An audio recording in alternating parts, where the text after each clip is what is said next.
Hello, welcome back to Anime on the Sea to Sky. Sorry if I sound a little congested, considering I've just been getting over a mild head cold that's been going through. Luckily to the point that I was negative for COVID, but, you gotta check every now and again just to kind of make sure to take away from the worst.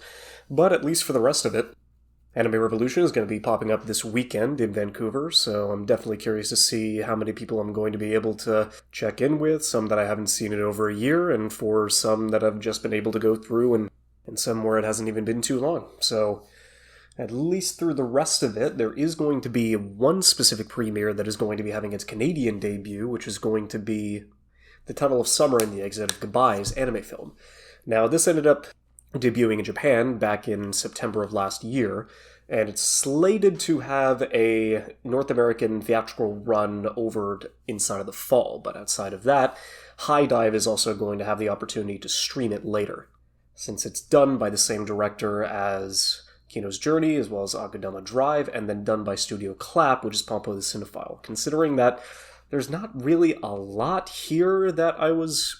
looking over too much, the only reason why this essentially popped up is considering that this is going to be able to make its Canadian debut. Don't necessarily know if it's the North American, but considering that we have any opportunity to have a debut up north, then at the very least we got to take any little bit that we can get. But then something that I ended up popping up, at least on the news boards, that was a little more appropriate to my child self is that there's going to be a new Bakugan anime launching on Netflix on September 1st. Now, considering that Spin Master is basically laid in the help on either Bakugan, Beatamon, a couple of pieces, not necessarily inside of their wheelhouse, but in the middle of the Japanimation boom inside of North America, or leading through Digimon, Pokemon, and all the rest of that stuff. Bakugan ended up showing up very frequently on Teletoon and YTV, at least in the Canadian section. So Spin Master is going to be lining those up on Roblox up until today, and then we'll have the opportunity to go through and see this later in September. So it's nice to see those blasts from the past end up coming around and surprising me every now and again, and to be fair, this was definitely one that I was not expecting. But then over to Bandai Namco, I'm pretty sure we covered this on the last episode, but the fact that Bandai really wanted Soletta and Mirene's relationship at the end of G-Witch to be left to interpretation just kind of makes me laugh in hindsight, especially as one of the fan channels summing it up very succinctly to the point where any sane, reasonable person would be able to see the two of them are married at the end, and any denial of that sort of thing is just a major coping mechanism. Especially when one of the characters inside of the show was just like, oh yeah, no, it's not a Gundam, it's just up to interpretation, where it's just like, oh yeah, no, they're not married, it's not that they have somebody referencing their relationships with sister-in-laws as well as what their wife is going to do. So at that point in time, it's just the fact that this is consistently being brought up week after week is just like, man, just give it up. Let them be happy. But looking towards another film, we end up getting a rescheduling for one that I was actually curious about if it was even going to have the opportunity to debut in 2023, considering that Yamada Naoko's next film at Science Saru is going to be rescheduled to 2024. Considering that the film Yamada Naoko is producing at Science Saru, considering that the film Yamada Naoko is directing at Science Saru is going to be delayed into 2024, known as Your Color, which is, in this case, is just going to be a slight jab towards this is going to be the Your cinematic universe, considering that we end up getting Your Name lining up first, and now we've got Your Color coming up next in 2024. But considering that this was going to be making a very late debut at the end of the year, the fact that they have the opportunity, considering that it's a film, to go through and give it another couple of months in the oven, to have the opportunity for the team to be given the time that they need to at least complete the project, I'm at least glad they have that opportunity. As well as another film that's going to be making its debut in 2024, a sequel to a show that I honestly was never expecting it to get any more content or anything related to the story outside of its manga counterpart, which is Mononoke. Honestly, the medicine seller has been a huge help, considering I've been taking medicinal cocktails over the past couple of days to try and get over this head cold, but that's beside the point. The film itself is going to be having a summer 2024 release date, done by Studio Aoda, and directed by the same team under the guise of Kenji Nakamura. So I'm legitimately surprised that something of this caliber is going to be having the opportunity to get new content, but honestly, it is probably one of the best supernatural thrillers that anime has been able to give, so if you have the opportunity, go give the 12-episode series a watch. And finally, the last film that I'll be able to get through off of this list is going to be the Kamado Whiskey family. And so finally, the last anime film that I'm going to be able to take off of this list is going to be the Kamado Whiskey family, which is going to be an anime film being produced down at PA Works to add to their numerous amount of projects to be working inside of a niche industry inside of Japan. So now in this case, we have a November 10th premiere inside of Japan, which means we're not going to be able to get the opportunity to see it until 2024, like many of the other ones that we've been able to go through over the past couple of minutes. But to be fair, if it's going to be something anywhere related to all of PA Works' previous business-related shows, to be fair, this is probably going to be one that I'm going to be a lot more interested in, considering that the majority of the whiskey that they're going to be revolving around inside of this film is going to be related to a Scotch method of brewing and distilling. So only time will tell, but it's definitely going to be one that I'm going to enjoy in theaters. But I guess the last little piece of negative information that we've got here is that Disney Plus is going to be following in the same lines as Netflix, and they're going to be restricting password sharing in 2024, as they're also going to be joining Hulu as in raising their prices on their ad-free tiers. And so each of these are going to be going up. The ad-free tier on Disney Plus is going to go from $11 US a month to $14, and then in this case, Hulu is going to go from $15 to $18. So the ad-supported tiers will remain unchanged, but this entire new pricing scheme is going to be taking effect in October 12th. So just as a bit of a heads up, it's been quite a while since I've jumped onto either of these platforms, especially Hulu, because, Canada, but I did at least have the opportunity to enjoy Andor on Disney+, and then Ahsoka is also going to be lining up pretty soon. Concurrently, after Star Wars Visions did a decent job, even though I'm pretty sure that the first season had a couple more hits than they did. Visions, as I've done in previous episodes, definitely garnered more than enough to be a worthwhile anthology series inside of this ever-evolving Star Wars landscape. So now jumping into the recommendation portion of the episode, we're going to be going through specifically fantasy anime, which can be very broad, especially whenever it comes to isekai, considering since they are all incredibly a dime a dozen, everything can essentially be given its own episode to try and even cast as broad, to even have the opportunity to cast a broad enough net to try and encompass anything inside of that category alone, so I'm definitely going to be leaving that for another day, but at the very least, all the fantasy recommendations I have on hand are mainly either medieval fantasies, futuristic fantasies, magic fantasies, mostly inside of unique worlds that have been given the basis of swords and magic and being able to take themselves into different varieties and places that a lot of people would be able to do. So Tolkien-esque fantasy could cover some, but not all of these. Mushrooms would be coming in later, but we'll get to that. So at the very least, whenever anybody talks about fantasy, grimdark, anything related to the genre, and one that has been a pioneer as well as a huge inspiration to anything inside of its entire large body of work, Berserk by the late Kentaro Miura is definitely going to be the first one that I would have to recommend on this list. Considering that at least it's been running since 1989, it has inspired no shortage of previous suitors such as the Soulsborne series, and is easily one of the better recommendations whenever you just want straight swords and magic and grimdark fantasy that is at least related to the medium of manga or animation. The only question that anybody else consistently asks about the show is not that if it's good, it's just that where do you start? Considering that the manga itself has about 2 arcs that take place before the anime adaptation was able to go through. The anime itself gets 1 episode initially to kind of give you an idea about where the story is going to be going, but then afterwards you have so many different pieces of media related to this franchise where it's just another one of those major questions where everybody's got a different answer about where you want to start, what you want to do. If you don't want to consume everything, since a lot of it is retreading the same ground, then what essentially do you do when you want to have when you want to get a better idea of how to enjoy the product? And at the very least, then there are just multiple ways that you can do it. Every single one of them has its merits. You could just read the manga. You can even though it is an incomplete story, mind you. That is going to be the biggest and probably the only negative detractor I can say from this story. It is easily one of the best fantasy series that is ever told, easily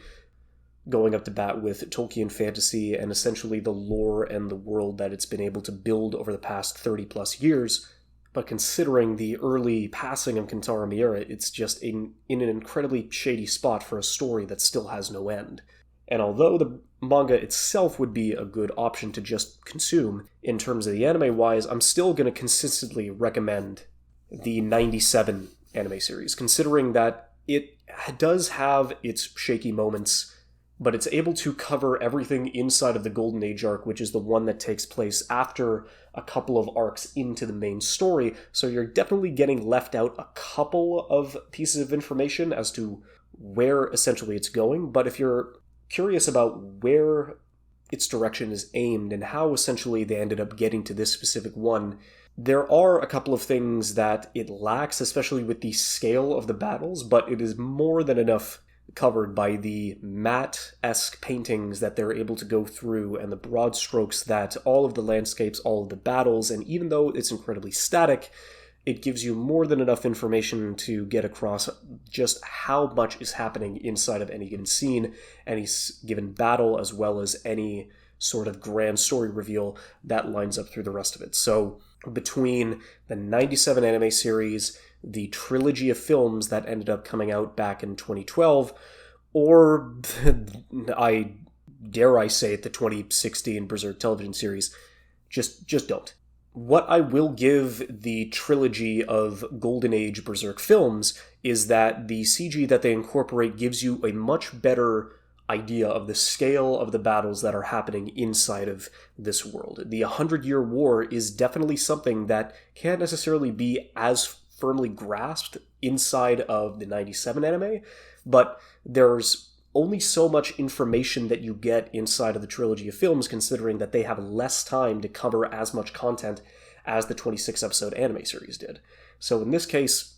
if I had to choose between one or the other, I would definitely give it to the original Berserk, and then just don't even touch the modern adaptations. Do not touch Berserk 2016. Do not touch 2018. Just leave it as is, and just go read the manga. Or, in this case, if you want a really odd roundabout way to consume this, watch the 97 anime series, and then jump into the back half of the third Golden Age film. Because, once again, there is caveats to every single piece of Berserk-related media inside of this. Specifically that, just like the main manga storyline, the 26-episode anime series does not have an ending. In fact, it ends on one of the most egregious cliffhangers and a go-read-the-manga style suggestion that I have seen in any adaptation ever. And so that's the one thing that the trilogy films do, is that at the end of the third film, you actually get an idea about what happens after the eclipse and what the future of Guts is going to be beholden to, especially with what he's going to have to endure afterwards. Which unfortunately, the 2016 version goes right back to where the story left off of the Golden Age arc, but it is so poor at adapting any of the content that the original Berserk was able to go to. I cannot in good conscience recommend anybody go watch the 2016 to 2018 adaptation. At that point, there is more than enough of a story to go through. You're not going to have to wait too long, considering that you don't have to worry about the entire boat shenanigans that happen inside of that particular point in the arc. Just go back to reading the story in full, considering that Kentaro Miura's art is very picturesque to put in every single detail that you would need to enjoy a story of this caliber. So watch the 97, finish off with a third Golden Age film, and then just go consume the manga in its entirety, considering that it is honestly one of the best pieces of fantasy work, period. Although jumping off to... It's so difficult, especially when you're trying to follow up anything after Berserk, but it's very much in the same way that this one at least has an ending, depending on how much of the story you want to go through, depending on the medium. Because Dorohedoro is such a fun, ridiculous ridiculous magical romp that this kind of magic and mythos and world-splitting ideals and travel that you essentially go through inside of this, it's incredibly difficult to describe, especially right off the bat, considering that you've got a dude who's got an alligator for a head, who is helping run this gyoza restaurant with an incredibly buff chick that can essentially rip the hands off of anybody who opposes her, but are getting constantly hunted by mages and wizards that travel between the doors of their realm and the grunge realm, I guess you could call it, that the girl and the croc exist in. And it's basically a fight for why does the dude have a crocodile for his head, and why is this chick so important, but what are they going to be doing in order to... And then afterwards, basically, how are they going to come to this random conclusion? And how are they going to figure any of this out? Which... It's incredibly difficult for me to try and describe anything about what happens in the series. The only things that I do know is that, yes, it is a complete story. Unfortunately, the anime does not cover everything. I have been waiting for MAPPA to jump back on the saddle and give this show a season 2, but it's been 3 years, and I don't think... Unless they announce something related to it in 2024, I highly doubt that this series is going to be getting a season 2, so... At the very least, I would wholeheartedly recommend the anime as well, but considering that it's going to be very rare that we'll have the opportunity to continue on the story, you'll have to jump back into the manga to at least get the full picture about what ends up happening inside of this. But at the very least, we know that the story is complete, and you can't necessarily say the same for a lot of shows leading into this list or any list prior. Now, what ended up recently getting a second season last year was Made in Abyss, which is also another series that is also incomplete, especially when it comes to the manga form. But what you have been able to get over 2 seasons in a movie is one of the most well-realized fantasy worlds that you could basically put to any form of animation. And it's definitely one of those pieces of work that is surrounded by a very troublesome fetish, especially related to the mangaka, that thankfully gets toned down a little in the anime, but is never rid of, especially with the portrayal of children and all of the trauma that they have to go through and experience exploring and diving deeper into this pit. And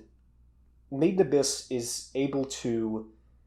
frame the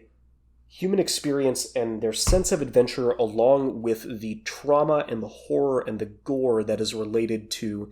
any kind of sacrifice to push the knowledge of humanity forward. It is basically one of the hugest asterisks for me to give any kind of recommendation. The quality is there.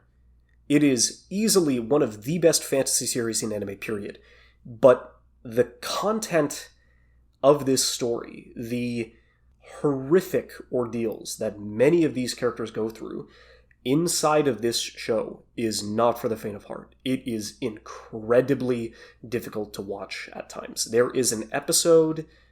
and a portion in both seasons and the movie that just completely threw me out of it and got me thinking about all of the worst things about humanity, especially with our never-ending drive for knowledge and the sacrifices that must be made to attain that knowledge. It is definitely a show where it's incredibly basic. You have these kids trying to navigate a seemingly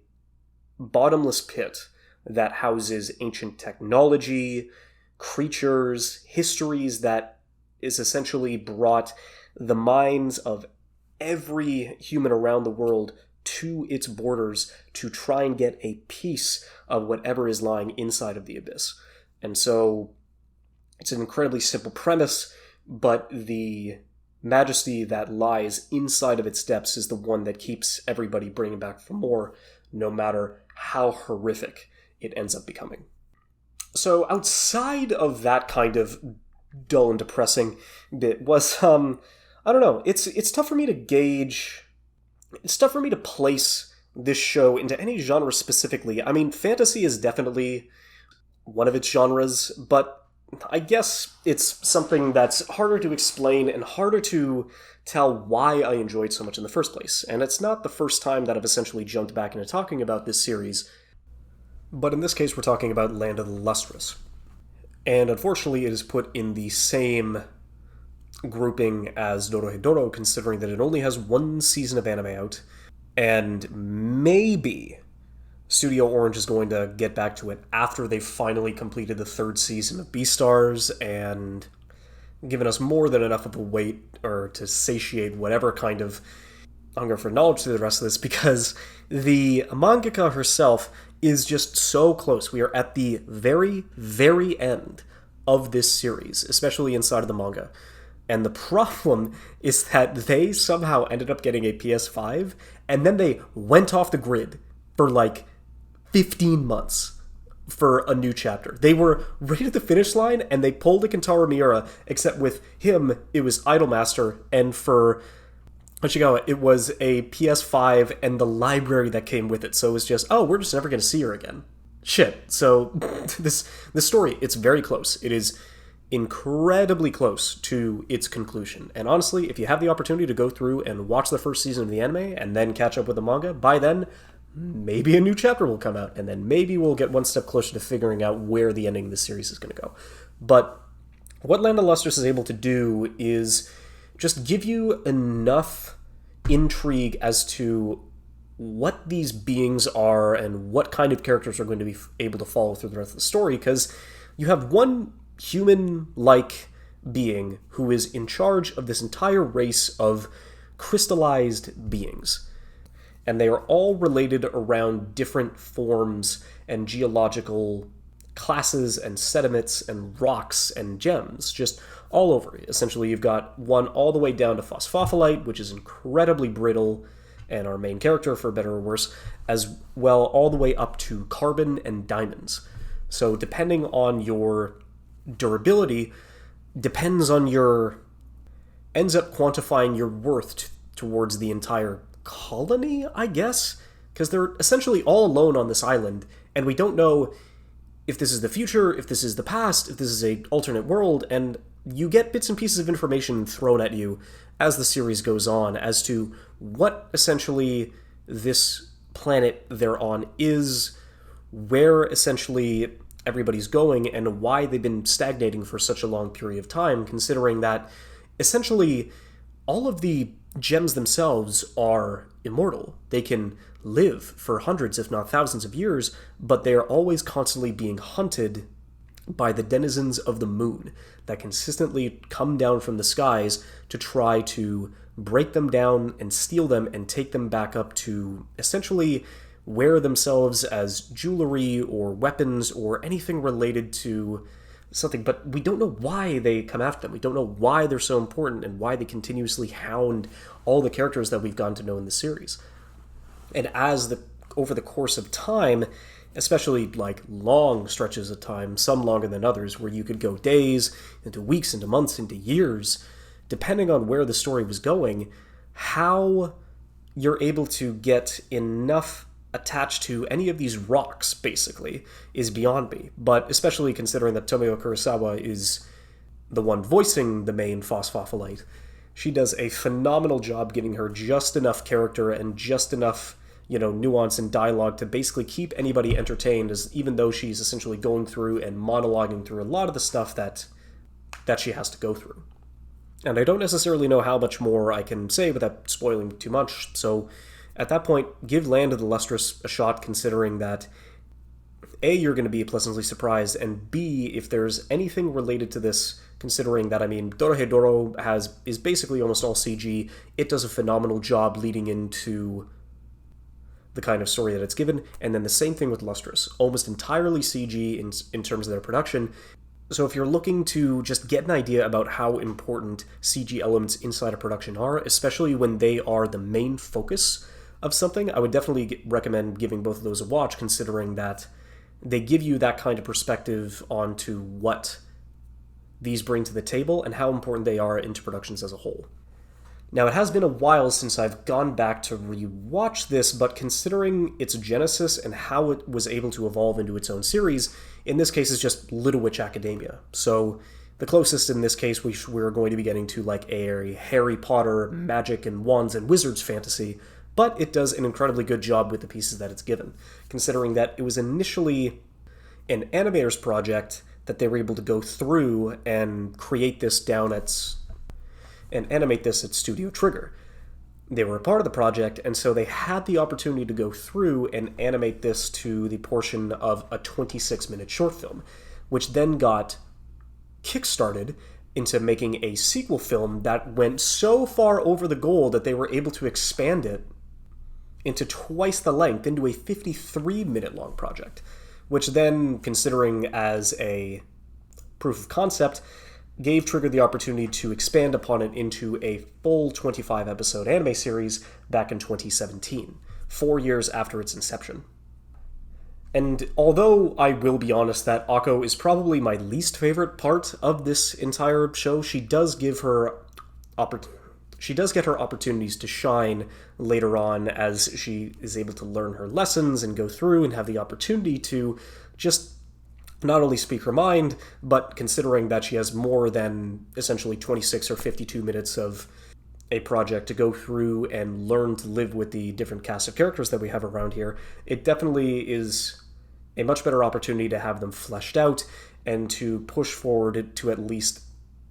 give more characters some time to shine along with her. Because, to be fair, even though Akko is the protagonist, Diana is probably the one that gets the better journey inside of this entire show, but it's the relationships between the characters that they're able to build and all of the references and callbacks to a lot of the other stuff that Trigger was able to do. I mean, even on top of that, a couple of Little Witch characters were able to make themselves into an episode of Space Patrol Luluco, which is also a phenomenal thing that you should go watch because it's very short, very sweet, and does a very good job with the amount of time that's given, since you've only got about 3 to 4 minutes per episode. So if that's specifically what you're looking for in terms of like a Harry Potter-esque, witches go to wizarding school sort of deal that gives you the opportunity to have a modern spin as well as something that is placed more something around inside the United Kingdom instead of Japan, well, at least this will give you the opportunity to scratch that itch. And then finally, one that I've talked about multiple times on this show for different reasons would be probably the most recent addition to this, especially since it ended up getting a little bit more content leading in after its first season, and then a promise for a film. Well, that's going to be Ranking of Kings, because if we're talking about storybook aesthetic fantasy, Ranking of Kings is bar none the best of the bunch whenever it comes to that specific part, because yes, it is very childlike. Yes, at the beginning, there's not necessarily a lot that you can go through until you finally start learning about the inner workings of this fantasy, where it looks like a children's cartoon, but to the point that it is based in like a George R.R. Martin Game of Thrones sort of world where there is always fighting for the throne, mercenaries, and wars being held on the outskirts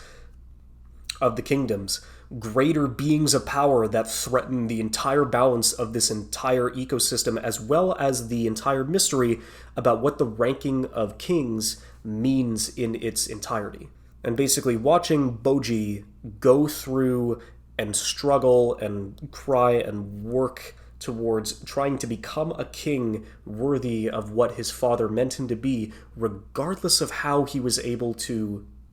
be brought into this world in the first place, and to why somebody who is the son of a giant could not even hope to match his stature in size and strength, but with, at least in this case, compassion and empathy.